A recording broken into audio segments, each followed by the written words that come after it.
Islamic scholar Mufti Muhammad Yusuf Taibi Hafizahullah Ta'ala, Fazil Madina University.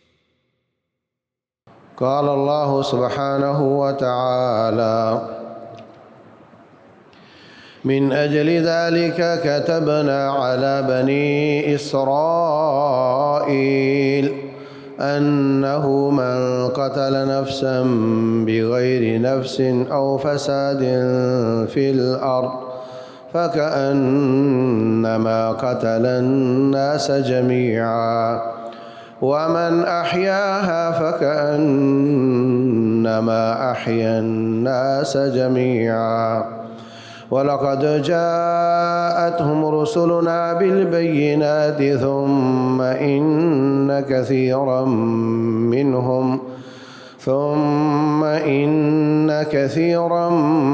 منهم بعد ذلك في الأرض لمسرفون. محترم سامعین اور سامعات، انسان دنیا میں آتا ہے، اس کا سب سے پہلا حق یہ ہوتا ہے کہ اس کو زندہ رہنے دیا جائے، زندگی کا حق دیا جائے۔ بے شمار لوگ آنے والے انسان کو زندگی کا حق نہیں دیتے۔ یہ میں کسی کافر کی بات نہیں کر رہا ہوں، میں کلمہ پڑھنے والے، نمازیں پڑھنے والے مسلمانوں کی بات کر رہا ہوں۔ وہ آنے والے کو آنے کا حق نہیں دیتے۔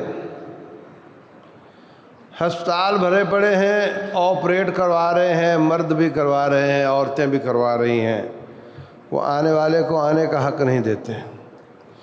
لوگ کمپین کرتے ہیں اپنے کینڈیڈیٹ کے لیے کہ آپ ہمارے کینڈیڈیٹ کو ووٹ دینا، اس پر پیسہ خرچ کیا جاتا ہے، حالانکہ وہ کینڈیڈیٹ بسا اوقات چور ہوتا ہے، کرپٹ ہوتا ہے، قاتل ہوتا ہے، بدمعاش ہوتا ہے، مگر اس کے لیے یہ نہیں دیکھا جاتا، بس یہ دیکھا جاتا ہے کہ میری برادری کا ہے اور میری برادری نے اس کی حمایت کی ہے، اس کی حالت جیسی بھی ہے ہم اس کی حمایت کریں گے۔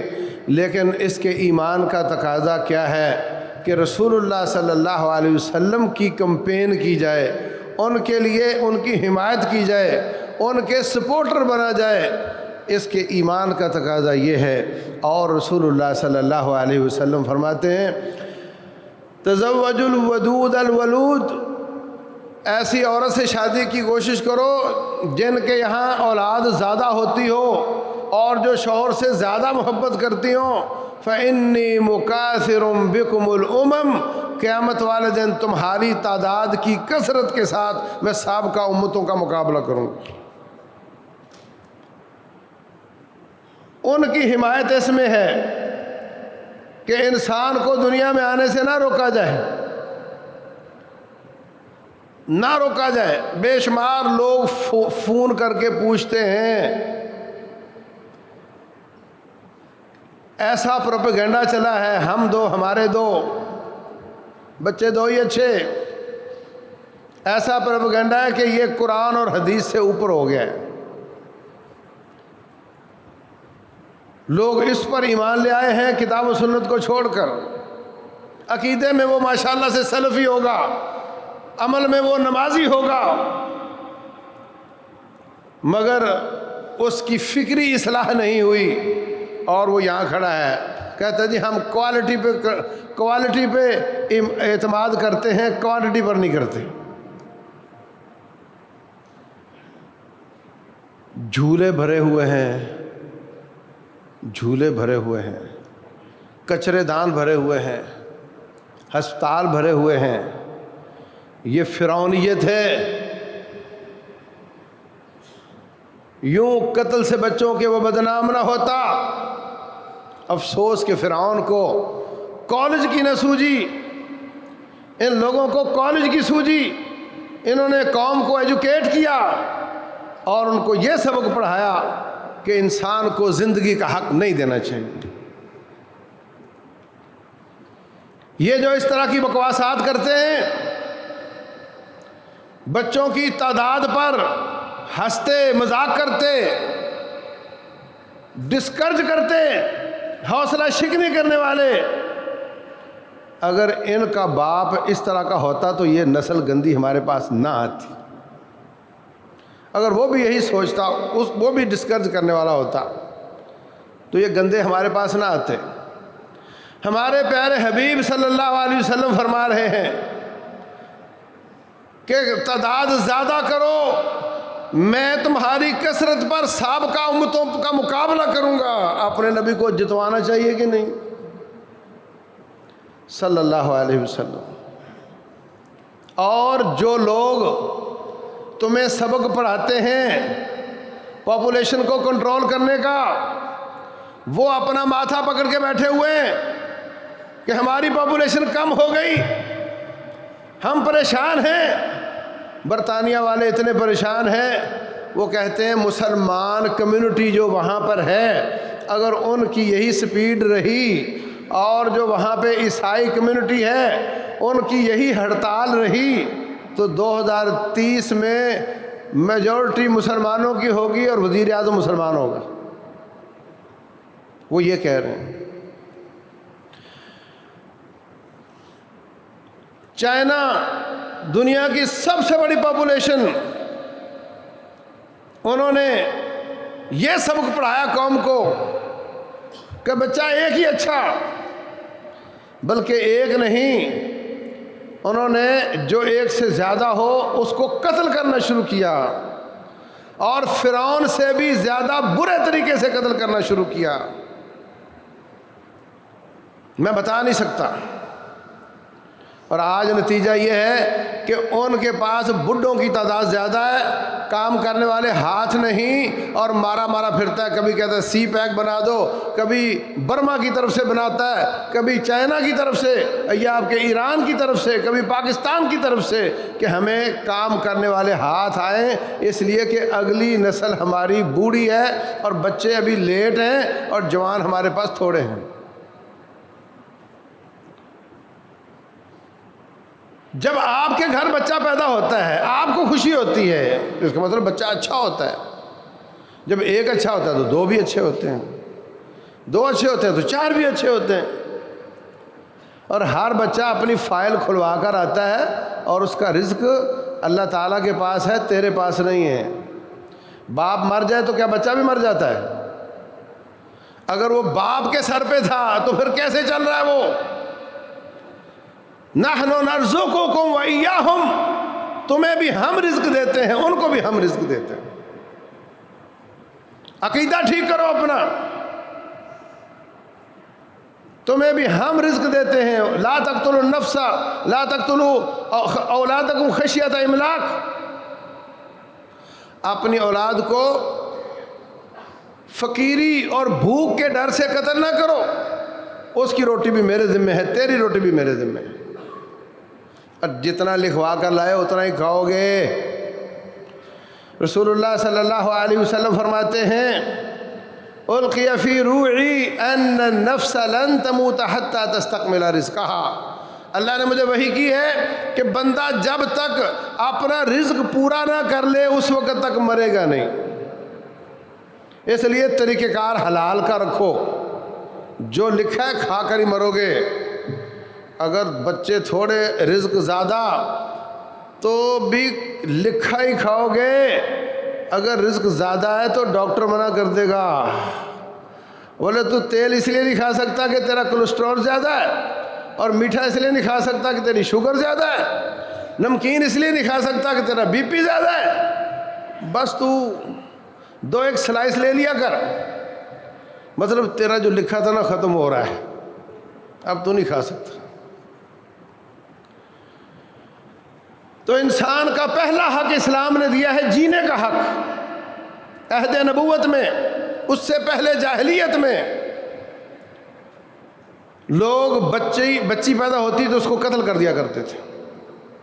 عمر بن خطاب رضی اللہ تعالیٰ عنہ فرماتے ہیں ہمارا نظریہ یہ تھا کہ عورت کو وراثت کا حق نہیں دینا چاہیے, اس لیے کہ نہ یہ کماتی ہے اور نہ یہ لڑائی کرتی ہے, اپنی قوم کا دفاع بھی نہیں کرتی اور کمائی بھی نہیں کرتی, اس کو پیسہ ہم کیوں دیں؟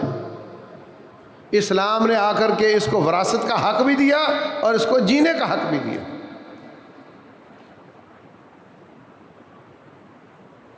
اور جب یہ جیتا ہے پھر اس کی جان کا احترام ہے، جیسے اس کے مال کا احترام تھا، اس کی جان کا بھی احترام ہے۔ اب جو اس پر زیادتی کرے گا اس پر رب ذوالجلال ناراض ہو جاتا ہے۔ یہ کافر ہے تب بھی اس کی جان کا احترام ہے، یہ مسلمان ہے تب بھی اس کی جان کا احترام ہے۔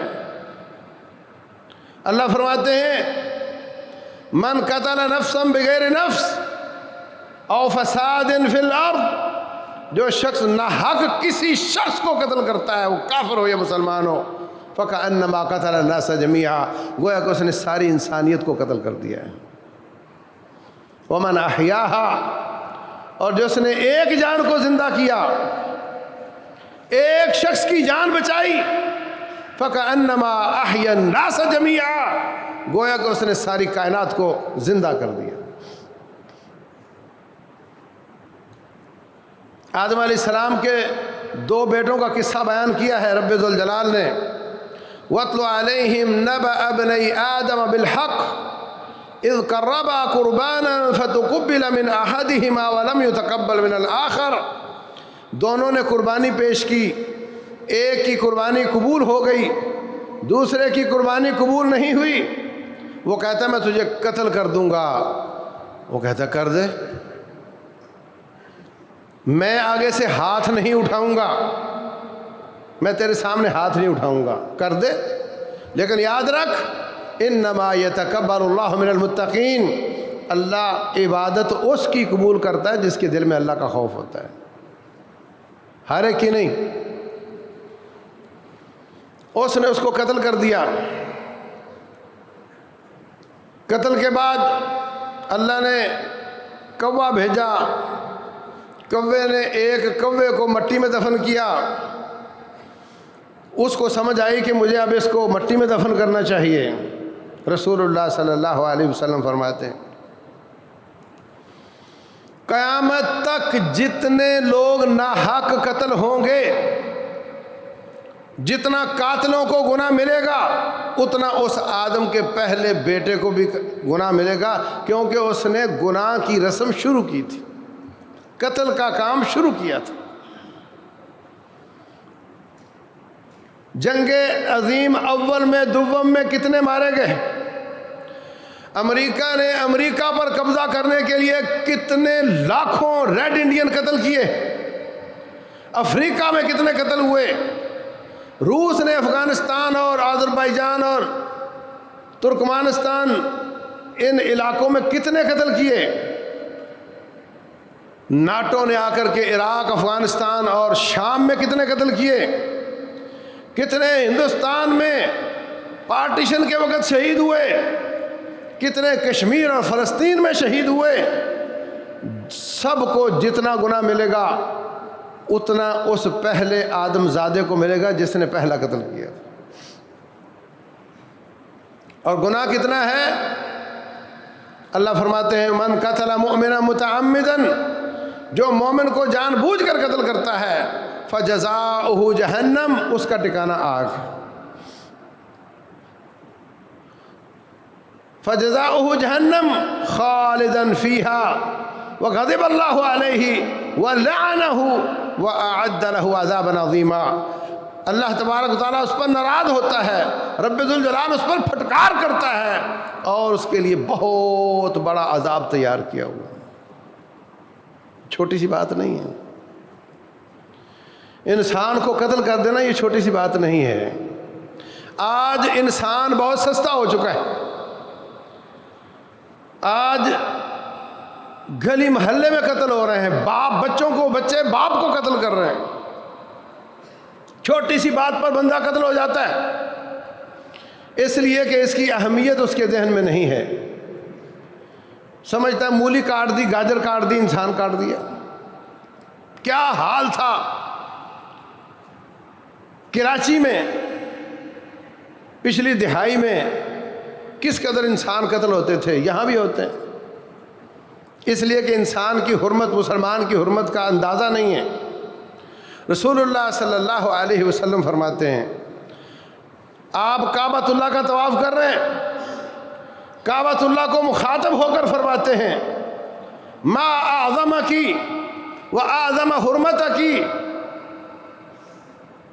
ما اطیبکی و اطیب ریحکی، اے کعبۃ اللہ تو کتنا پاکیزہ ہے، تیری خوشبو کتنی پاکیزہ ہے، تو کتنا عظیم ہے اور تیری حرمت کتنی عظیم ہے، مگر مسلمان کی جان کی حرمت کعبۃ اللہ تجھ سے بھی زیادہ ہے۔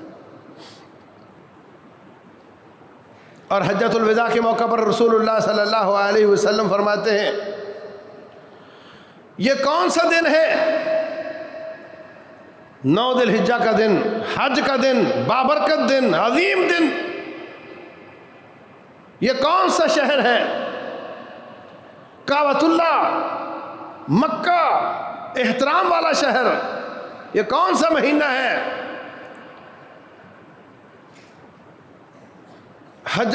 یہ ذی الحجہ کا مہینہ، 4 مہینے حرمت والے، ان میں سے ایک مہینہ۔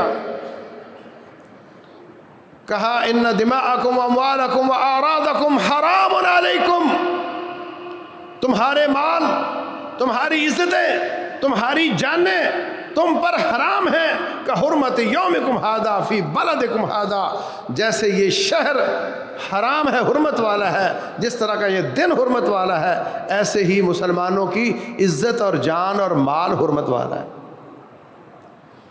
ہم بڑے آسان طریقے سے، بڑے سمارٹ طریقے سے، بڑے غیر محسوس انداز سے مال چرا لیتے ہیں، دوسرے کو پتہ ہی نہیں چلتا،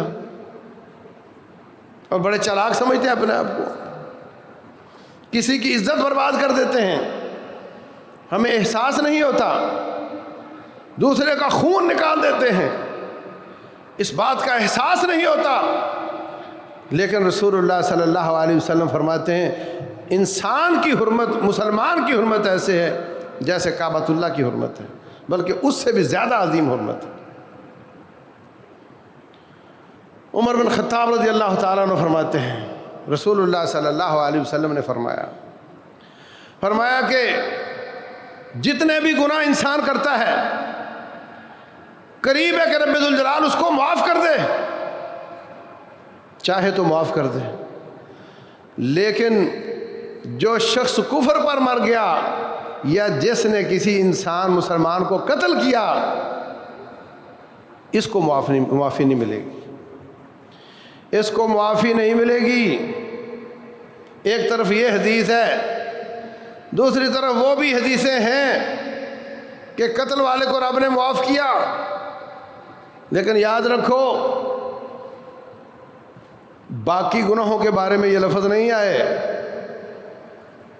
کہ اس کو اللہ کبھی معاف نہیں کرے گا سوائے شرک کے اور قتل کے۔ تو یہ کتنا بڑا جرم ہے کہ جس کو اللہ معاف نہیں کرے گا۔ اور قیامت والے دن اول ما یقضی یوم القیامت الدماء،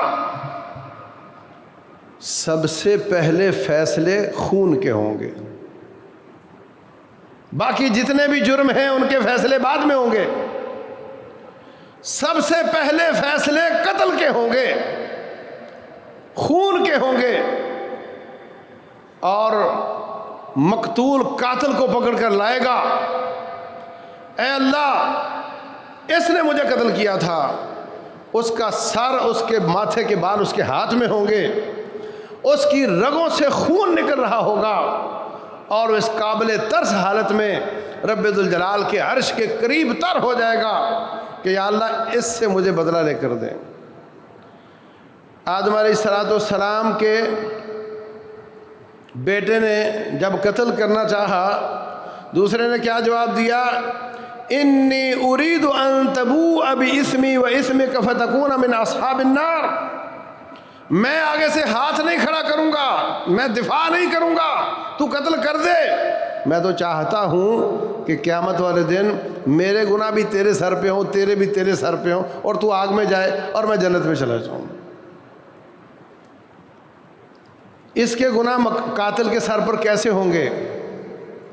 جب اس کو بدلہ دیا جائے گا، اس کے قتل کو پلڑے میں رکھا جائے گا، قاتل کی نیکیاں دوسری طرف رکھی جائیں گی، تو نیکیاں تول کر اس کو ملیں گی، اور اگر نیکیاں نہ ہوئیں یا کم ہوئیں تو اس کے گناہ تول کر اس پر ڈالے جائیں گے۔ قرآن کی یہ آیت بتاتی ہے کہ میرے گناہ بھی تیرے پہ، تیرے بھی تیرے پہ۔ اس کا مطلب یہ ہے کہ قتل کا جرم اتنا بڑا ہے جو اس کی ساری نیکیاں کھا جائے گا، اور الٹا اس کے گناہ بھی اس پر چلے جائیں گے اور اس کو آگ میں ڈال دیا جائے گا۔ جان بوجھ کے قتل کرنا بہت بڑی بات ہے۔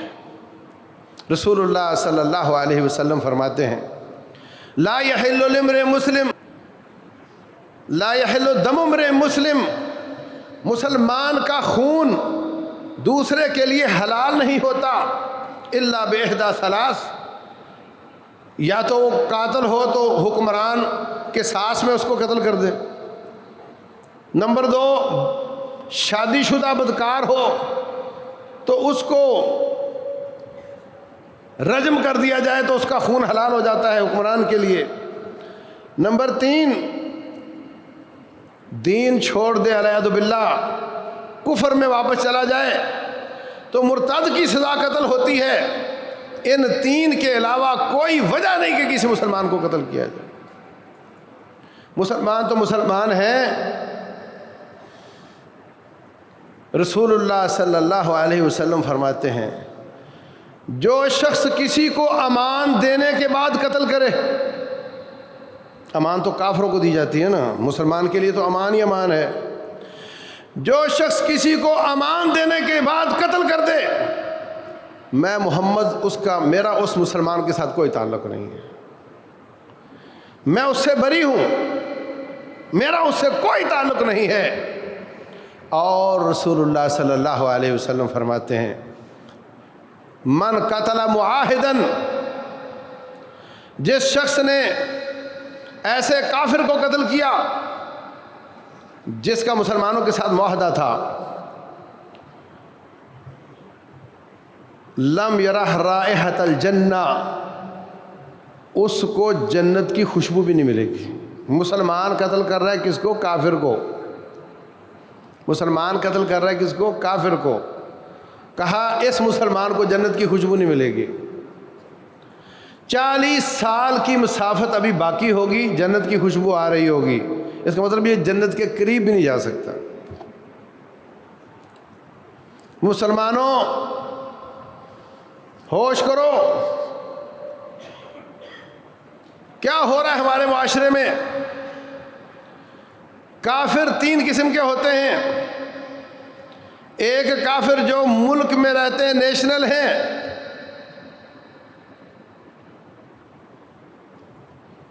اس کو ذمی بولتے ہیں، اس کا ذمہ مسلمانوں کے اوپر ہوتا ہے، ان کی حفاظت مسلمانوں کے ذمہ ہوتی ہے۔ دوسرا کافر معاہد ہوتا ہے، جو تھوڑے وقت کے لیے ویزا لے کر آتا ہے۔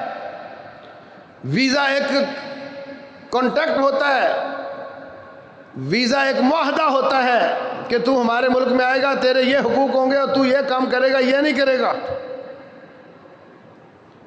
تو یہ معاہد، اس کو کوئی قتل کر دے تو فرمایا جنت کی خوشبو نہیں پائے گا، اور جو ذمی کو قتل کر دے فرمایا میں محمد اس سے بری ہوں، میرا اس سے کوئی تعلق نہیں ہے۔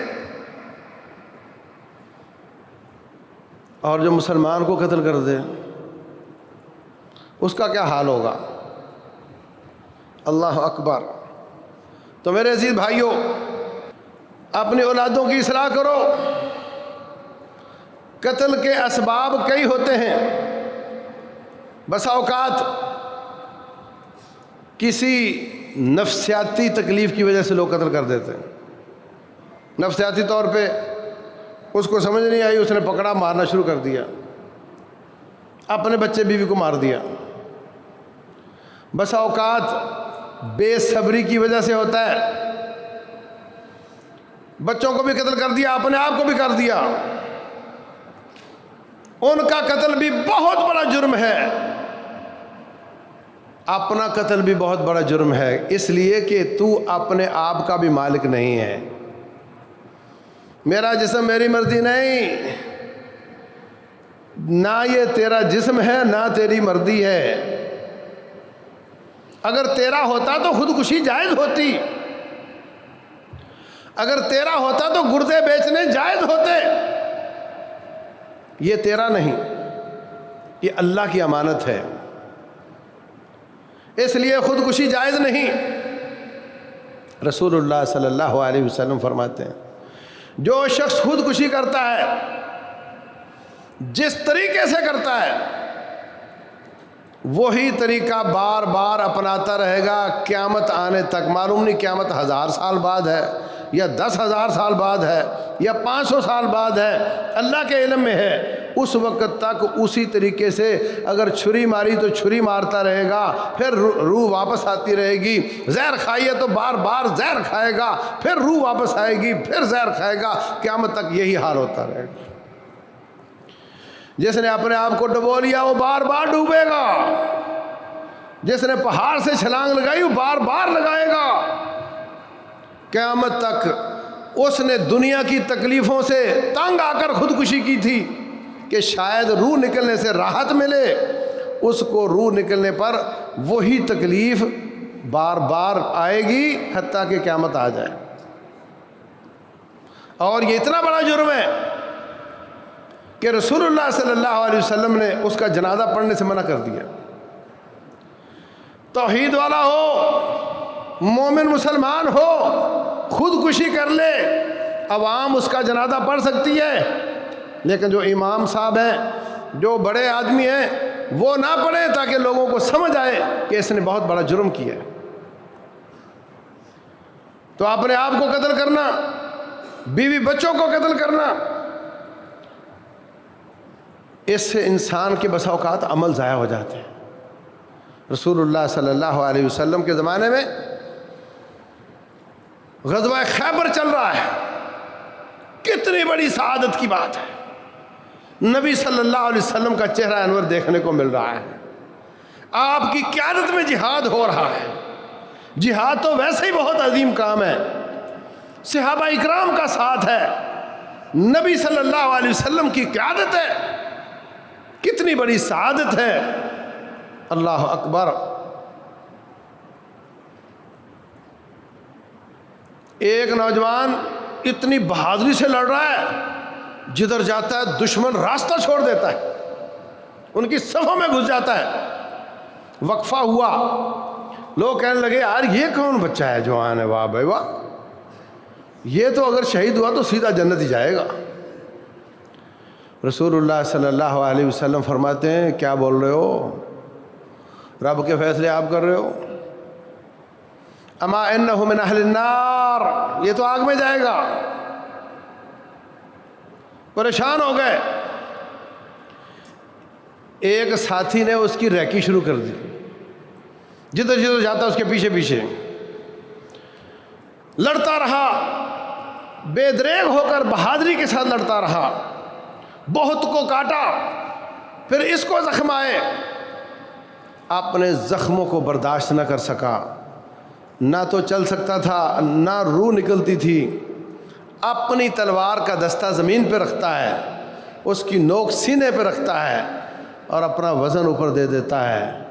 وہ صحابی واپس آ کر کہتا ہے اشہد انک رسول اللہ، اے اللہ کے رسول میں گواہی دیتا ہوں آپ اللہ کے سچے رسول ہیں۔ فرمایا کیا ہوا؟ کہا جس کے بارے میں آپ نے فرمایا تھا اس نے خودکشی کر لی۔ مارکا ہے، عظیم میدان ہے، عظیم نبی کی قیادت ہے، ان کا ساتھ ہے، لیکن آپ نے فرمایا میں آگ میں گیا، وجہ کیا ہے کہ اس نے خودکشی کر لی۔ تو یاد رکھو خودکشی کرنے سے راحت نہیں ملے گی، سکون نہیں ملے گا، تکلیف اور زیادہ بڑھ جائے گی، اور جو ساتھ بچوں کو بھی مار دیتے ہیں ان کا بھی بوجھ لے کر اللہ کے پاس جائیں گے۔ اللہ المستعان۔ صحابہ اکرام ان کو صبر استقامت سکھائی جاتی تھی، ہے نا؟ کھانے کو نہیں مل رہا، پیٹ پہ پتھر باندھے ہوئے، پہننے کے لیے ایک دھوتی ہے جو گردن کے پیچھے گرا لگائی ہوئی ہے، سجدے میں جاتے ہیں تو سطر کھل جاتا ہے، کھانے کے لیے کھانا نہیں، پہننے کے لیے کپڑا نہیں، مگر کسی نے خودکشی کی روٹی کی وجہ سے، اخراجات کی وجہ سے۔ رسول اللہ صلی اللہ علیہ وسلم سے ایک عورت کہتی ہے صحیح بخاری میں، حضرت آپ میرے ساتھ شادی کر لیں۔ آپ خاموش رہے، اس نے پھر کہا، پھر خاموش رہے، اس نے پھر کہا، پھر خاموش رہے۔ ایک آدمی، اس کے تن پہ ایک ہی چادر تھی، دھوتی باندھی ہوئی تھی، آگے سے گھما کر گردن کے پیچھے گرا لگائی ہوئی تھی۔ کہتا حضرت آپ کا پروگرام نہیں تو میری شادی کر دیں، اور میں تیرے پاس اس کو دینے کے لیے کیا ہے؟ کہا یہ صرف دھوتی میری کل جائیداد ہے، آپ حکم دیں گے آدھی کاٹ کے دے دوں گا۔ فرمایا نہ تیرے کام کی رہے گی نہ اس کے کام کی، جا کوئی انگوٹھی تلاش کر۔ نہیں ملی۔ کہا قرآن کتنا یاد ہے؟ کہا فلاں فلاں صورت یاد ہے۔ فرمایا اس کے بدلے میں تیری شادی کر رہا ہوں۔ نہ اس نے سوچا کہ تمہارے پاس تو ہے ہی کچھ نہیں، مجھے کہاں سے کھلاؤ گے، مجھے کس چھت کے نیچے لے کر جاؤ گے، تیرا اپنا گزارا نہیں ہوتا، میرا کیسے کرو گے؟ نہ انہوں نے خودکشی کی۔ اور میں نے اخبار میں پڑھا کہ ایک آدمی پنکھے کے ساتھ جھول گیا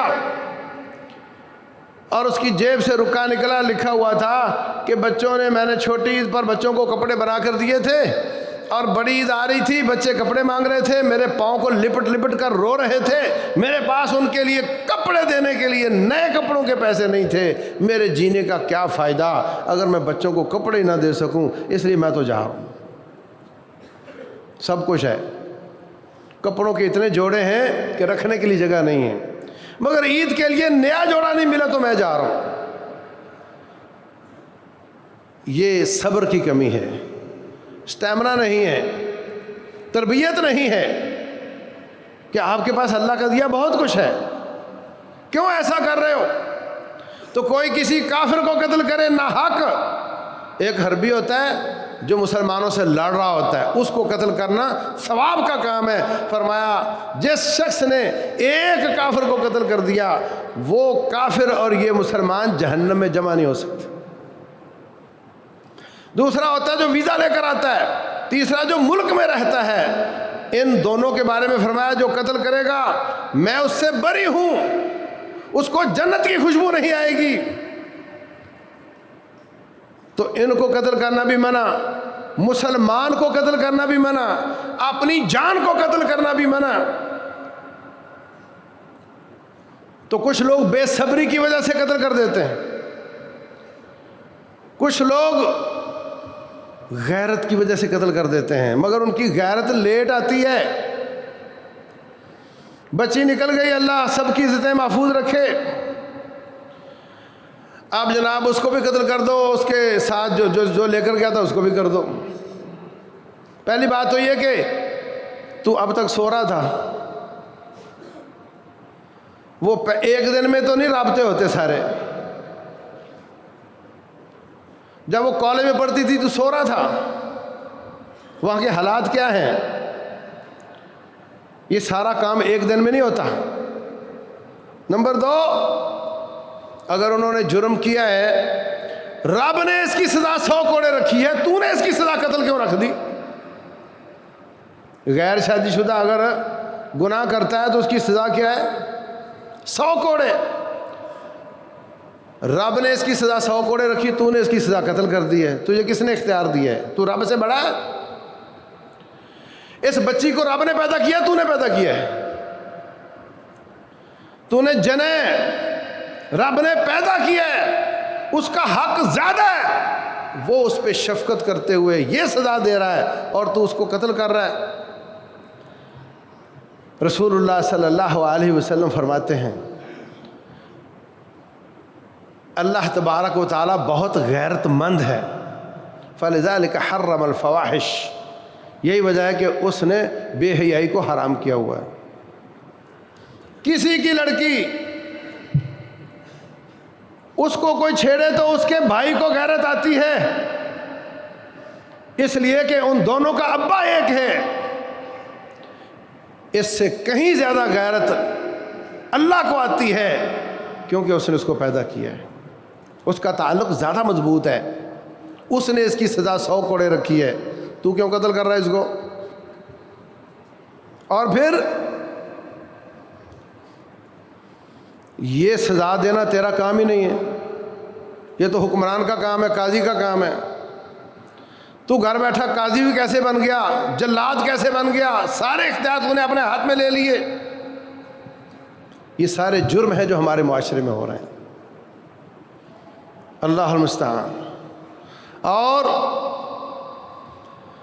قتل کی ایک بہت بری وجہ شبہات کا شکار ہونا ہے۔ مسجدوں میں دھماکے، مدرسوں میں، پولیس اسٹیشن پہ، روڈوں پہ، وہ قتل دین، ایمان، عقیدہ اور نیکی سمجھ کے کر رہے ہوتے ہیں۔ اس کا تذکرہ انشاءاللہ آئندہ صحیح، لیکن یاد رکھو کہ یہ بہت گناؤنا جرم ہے۔ انسان کو جینے کا حق اللہ تعالیٰ نے دیا ہے، اور جو اسے حق چھینتا ہے رب ذوالجلال نے اس کے لیے بہت عظیم عذاب تیار کیا ہے۔ رب ذوالجلال والاکرام سمجھنے اور عمل کرنے کی توفیق دے۔ اللہ تعالیٰ ہماری جانوں کو محفوظ رکھے، ہماری عزتوں کو محفوظ رکھے، ہمارے مال کو محفوظ رکھے۔ اللہ تعالیٰ دین کی طرف واپس آنے کی توفیق دے۔ واللہ اعلم، وصلی اللہ وسلم وبارک علی نبینا۔